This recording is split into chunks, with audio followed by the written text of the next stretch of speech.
more. I need to tell a story. I need to tell a story.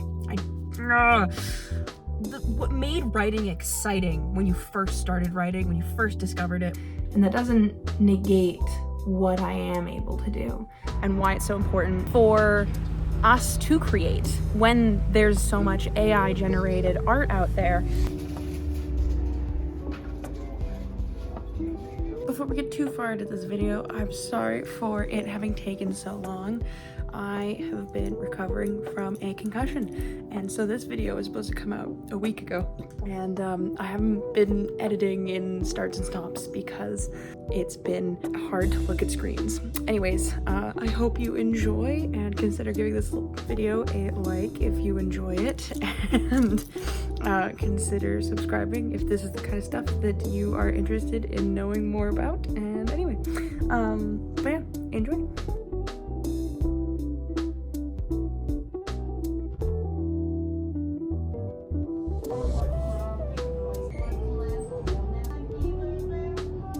Okay, so I looked through.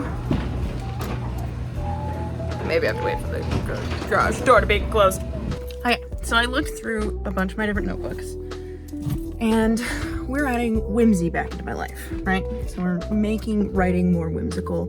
I watched a video of like how to bring more whimsy back into writing because, to try and find that bit of like what made writing exciting when you first started writing, when you first discovered it. Throughout high school, last 3 years of high school, when I discovered writing and how much I loved it, I couldn't stop writing. It was so hard to do my own homework. Like, I was the worst student until my grade 12 year. And I just loved writing so much. It was so fun. And it was, I don't know if whimsical is the word that I would have used to describe it then, but maybe it was whimsical. It was lovely.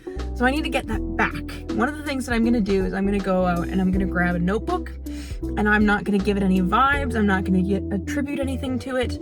I wanna just get a notebook that I can discovery write in, that I can just write nothing down, that I can write everything down. Because I think what's stopping me is like, I can't write this down in this notebook, but this is the notebook that's with me. I need discovery. I need to rediscover writing, and I need to rediscover discovery writing. I don't know. But I just need something more. I need to tell a story. I need to tell a story. Maybe that'll help. It's always fun also to just have another notebook.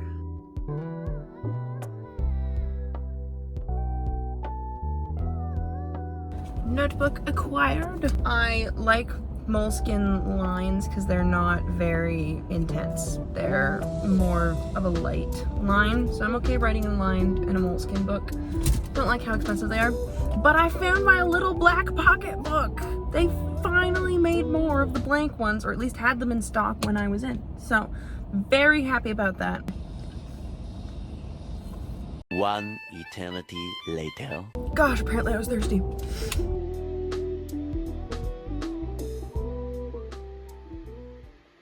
In this video, as I've been writing my scripts and different notes and ideas down, I've been thinking a lot about not only this idea of whimsy that's been kind of trending a lot in the creative space, writing space, as well as in other spaces, but I've also been thinking about creativity and how vital creativity is to being human, who we are as like humanity. And this is something that I talked about in my very first video that I did on this channel, actually. In my little This Is Me video, I talked about how we as created beings being made by a creator, how important it is for us to be creating, not just consuming. And there's this push, and it's a trend on TikTok, I think. I don't know, I'm not on TikTok. I think it's trending on at least YouTube and some of the places that I've been seeing I've seen a couple shorts of I create as much as I consumed. And there was this video where this girl showed her 4 hours that she spent on her phone the previous day, her screen time, and she used that as this is how much time I'm then going to create this following day kind of thing. And I kind of like that idea. I almost did a similar video, and I might still do that because it is something that I want to get in check. But then I was also watching a lot of videos on the creative process, what the difference between and why it's so important for us to create when there's so much AI generated art out there, and this like push for perfection and to eliminate the bad art process, the part of the process that is this development of your skills and who you are and how you create art. I used to think that one of the dangers of AI was just that it was making us dumb and that it was taking credit away from real, like it was plagiarizing, and that it was taking credit away from real artists. However, now I know there's another issue of the fact that we're already perfectionists. So many of us artists are already perfectionists. And now AI has given us this almost, I wouldn't call it an ability to make things perfect, because it's not creating in the sense that like true creation creates. Like a created person like us who are made by a creator, we create art. And that is so vital and so important, and that is true creation. It's sub-creation, as Tolkien would put it. However, AI does not do that. It's copying, it's plagiarizing, yes. And so it's not human. And so I've been thinking about this, and then I saw this video about the Olivia Grace Cook's video on romanticizing writing again. She made a video titled 13 Ways to Romanticize Your Writing, and I'll link it in the description below, because you should definitely go watch her video. It was very inspirational for me. It gave me a lot of ideas, and I'm kind of going to get into them a bit today, but I also, as I'm reading this, I'm realizing I'm drawing some things together in that we romanticize writing and romanticize and like to try and find that like spark that made writing fun in the first place. But I wonder if there's a connection between this like age of AI where it's like, okay, what does it mean to be human? We're asking what it means to create art when AI can create art off of a prompt. It can replicate the human process, kind of, but it can't really replicate the human process or the human aspect of the process. It can replicate other art that it sees and copies, but it can't truly replicate the process, because the process is drafting, redrafting, coming up with ideas, being inspired, and making bad art first. And AI eliminates that middle process of making bad art first. And this idea of making writing fun again, making it whimsical, I think there's a human aspect there. And I have this video that I've been putting together of like the dangers with romanticizing writing and romanticizing being an author in particular. And I wonder if this is one of the good parts of it. Anyways, that's my little like philosophizing that I've been wondering about, and I'm now just like verbally processing as I've been consuming some different videos and I've been consuming a lot more videos than would like to be consuming, rather in proportion to my my creating things. And I have an appointment to get to really quickly, so I want to get through some of this while I'm able to now. But some of the things that Olivia Grace Cook's video, some of the ideas that she gave me kind of helped me remember, okay, this might be some fun. And I started to implement some of them this last week, and I actually got a story idea. And I've been really struggling to get a new story idea in while I'm doing this year of singleness and not writing romance, or trying really hard not to write romance. I've been struggling so much with a lot of background things that I'm not going to get into on this channel, but also with this, like, I want to tell stories. I am a storyteller. I know that that's the identity and the vocation that God has called me into, which is beautiful, and I'm very excited for it. But I have been storyless for 6 to 7 months now, and it's been taking its toll all along, but it's really come to a head now that I've graduated, and I'm like, I have time to write, but I have nothing to write. And so I actually got a story idea, and I will probably talk about it more in another video. But some of the things that I would like to start doing that I haven't yet implemented is I want to find a writing suit. I want to make myself a little writing suit. And Olivia Grace Cook talked about, and did this video so much better, but she talked about in Little Woman how Jo has her like cap that she puts on when she's writing. The other thing I want to do, number 2, is I want to find a writing space and really flesh out a writing space in my house and just make space for this is where I write. And so that when I go there, my brain is like, okay, this is creative time. Number 3, especially for this new project, I want to start writing by hand and quill. And I was given by my parents for my grad gift these beautiful fountain pens that are Lord of the Rings themed, which makes me very happy. And I want to start using those in my notebooks, but I want to start writing by hand and get back in touch with that very human aspect of like tactile pen on paper, slowing down my thoughts, slowing down my writing, and really taking the time to be intentional while I'm writing the story and letting the thoughts percolate.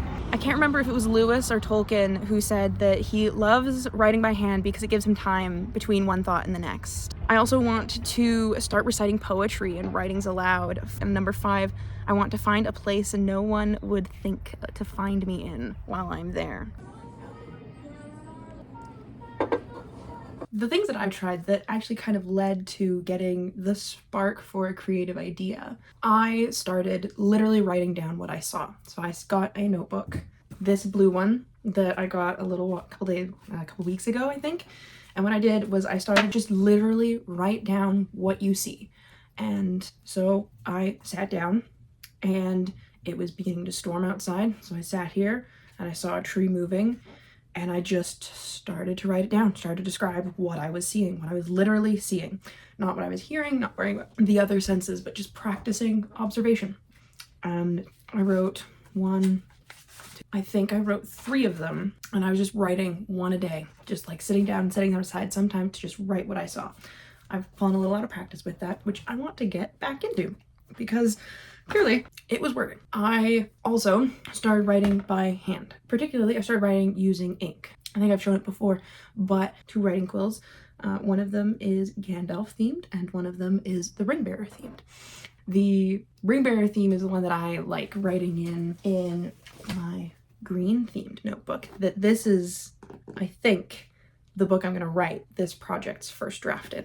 The project that I got an idea for. It is very exciting. I've also, the third thing that I've been doing this week that has felt rather whimsical and that has brought forth some ideas was I answered a riddle. So I got to this part of the book Magical Creatures that I'm reading right now. There's one section where the Sphinx asks the characters a riddle each. And the main character gets asked a riddle, and it was conveniently at the bottom of the page. So before I flipped the page, I got out my little pocketbook and I wrote down the riddle, and I sat there and tried to make a few of my own guesses. And I wrote down each of the guesses that I made as I came up, like this could be what this is. And I happened to be at my favorite coffee shop with the baristas that I know. While I was there, I answered the riddle with my own guesses, and then I went to the barista and was like, what would you think that this riddle is? And so we were all kind of discussing, a couple of us were discussing what it could possibly be, and that was really fun, actually. Our first guess, I think my first guess was right, his second guess ended up being the answer.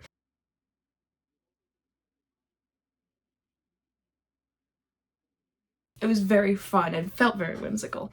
So if you come across a book that has a riddle, before you turn the page, before you finish, like write out the riddle, close the book so that you don't skim and read and spoil it for you.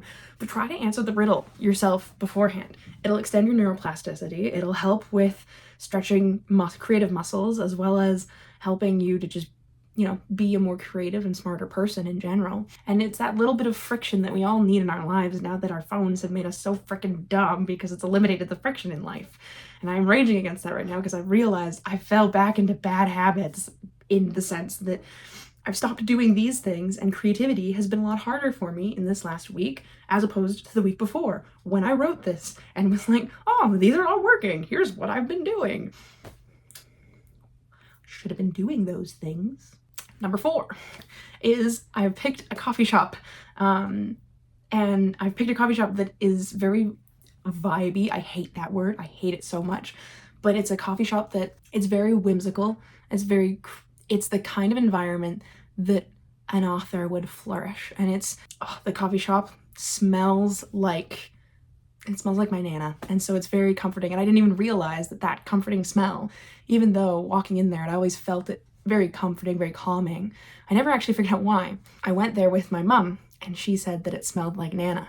And I realized that's why this place is so comforting to me. Lined with bookshelves. It's got tables tucked away into little corners. In the back room, there's this antiques section. Like, it's an antique store and a coffee shop and a bookshop, like an old used bookshop. Anyways, I've picked a very whimsical coffee shop, and it's so different from the like white walls and wooden trim and very aesthetic, like the millennial aesthetic coffee shops. You should find also a coffee shop like that, because coffee shops that are stale and non-spaces, I don't think they're actually very conducive to the flourishing of creation and creativity and that whimsical nature that we need, that's going to spark things and spark new ideas. Number 5, I've been reading during my breaks, my work breaks, instead of actually like watching a show. I've been doing that this last week of watching a show sometimes. Hasn't felt very restful. I find that when I actually read, that's the most restful time and most restful I feel when I come back from my work breaks. Number 6, I have been bringing my notebook with me everywhere. So this notebook that I have, that is a like catch-all notebook, anything can go in it, which is why I bought it and got it. It's dedicated to no pressure whimsical writing. It's dedicated to just any thought. And so what I've been doing is, in the top corner, I'm writing like number 2 or number 1 here. And then and I've been giving it a title. And so if later I want to add to a scene, I can just write number 1 continued or something like that, or number 17 continued. And so I've also, as I've been getting ideas for other projects or whatnot, I've been writing the title of the project up there as well, so that I know what that page is referring to. But I don't have to care about any of the organization in here, because the organization is going to be all in the project. Basically, it's a creative commonplace book, which I believe all creatives should have. I want to get more into commonplace booking and doing more of that, and I think you should too. It's very conducive to creative flourishing, you could say. Number 7, I've been bird watching. So the eagle getting harassed by a bunch of starlings outside my window. When I hear the birds, I'll just be watching for them. When I sit outside for my coffee break, if the weather is nice, I'll just pause while I'm reading and listen to the birds. And it feels whimsical. You don't have to do it. For me, it reminds me of my Nana. It reminds me of reconnecting with her and how she would bird watch. She would just sit with her window open with her tea, and she would just listen to the birds. I've also been using it as a time to just pause and reflect and kind of get back in touch with what it means to be human. Number 8, I've been doing also some other artisan and creative expressions. So I've been baking a lot more, trying new recipes. I'm trying to perfect my sourdough recipes as per usual now, and I'm getting closer. My mom said this last loaf that I made was the best one that she's had so far, so fingers crossed, it's still improving. And I may not have done much whimsical writing in the last week, especially not this last week. However, it came in kind of spurts, like in these little excerpts that I was writing, but I've introduced little moments of whimsy into my life that have helped. And I think they've perhaps given rise to this idea that I was talking about. And I've got some ideas of like what I want to do differently for this project that I'm hoping to take into the future of this project while I'm writing this. And a couple of them are, I want to put no pressure into writing it. I put a lot of pressure on myself, and I've talked about this in another video, in the last video, of wanting these grand, and I have these great expectations for my books, and I get so worried about whether or not they'll actually come through that I need to not think about whether it's going to be published, whether I want to publish it, how long it's going to be, and if it's going to be this grand book that my professor that I admire so much would read and maybe use in class. That is not a realistic expectation for me to have as like a goal of this is what success looks like for this project. I also want to rediscover discovery writing, and I will be tracking that in another vlog and different videos because I think that's going to be fun and actually maybe hold me accountable to doing that. And I want to use more whimsical methods of being creative for this project. And specifically for this project, one of those things is I want to be writing in the quill by hand. And I think for the first draft, or at least for the lore of it and first draft and like scenes that are going to go in here, definitely writing using that ring bearer pen that I have that is green and gold ink. So I'm very excited to use it for writing this one. I'm going to be using my little black pocketbook. And I did this the other day, but instead of getting distracted and Googling every thought or question that comes in my mind, what I want to do is just sit down and write out what popped into my head in my little black pocketbook while I was working, and then go back to working. And I'll Google those things or look up those things and do the research later, solving the riddle thing and doing some writing. And it was really helpful for me being productive and keeping on track. And I want to see what happens with doing this kind of thing more. I also want to, on my phone, figure out having more restrictions, because my screen time has been really bad this last week. And not only this last week where it was super bad, I think I just got my report today, and it's like 7 hours a day I was spending on it. Like bad, really bad.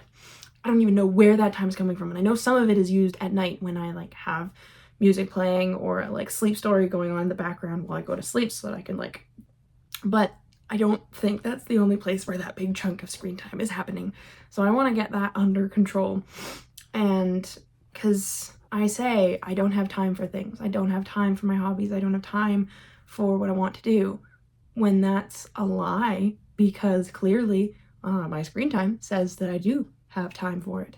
These are some of the things that I'm hoping to do for this project, and ways in which I want to bring that whimsical writing in, and ways that I have already started to do that have worked really well. And I know that improvement and change and doing these more creative things and allowing for that creativity to flow more freely, I know that's not a linear thing. I know it's not going to be easy, and it's not going to look like so many other people's writing YouTube channels in which it looks like they're doing it so much easier. We're in different life cycles right now. We're in different seasons of life, and I'm still getting my feet under me in a lot of ways, and it's really frustrating for me, but that doesn't mean that I'm not figuring it out. That doesn't mean that I can't figure it out, and that doesn't negate what I am able to do. And I have hope, and I think it's gonna go okay, but I'm looking forward to these more creative things and ways in which I get to be more humanly creative, the human touch is, I think, what I've been starting to call it in my little writings that I've been doing in this book. I've been calling it the human touch instead of the fae touch, or the touch of the fae, the touch of the human instead, if you will. If you have made it this far in the video, thank you. I appreciate the time that you have taken, and I hope that I'm trying to get better at answering comments. I'm not the greatest at doing that. ADHD kind of sucks. We're like, oh, I posted the video, I don't have to look at it again until I, post my next one. So I want to get better at engaging the comments. So if you have ways that you have brought whimsy into your life, or different ways in which you want to bring whimsy into your life, goals that you have, throw them in the comments down below. I'd love to hear from you guys and see what you guys are also doing as writers and creatives. Even if you're not a writer and you're just trying to find whimsical ways of being in the world, throw those in the comments. If you have suggestions or other ways that I can figure out these things that I've been struggling with, I'd also love to hear some suggestions. And yeah, thank you for watching. And if you liked this video, please consider giving it a like. And if you want to hear more about these projects and more about what I'm calling Project Magpie, because I think what I'm titling this one is Alias, then consider subscribing. But yeah, bye.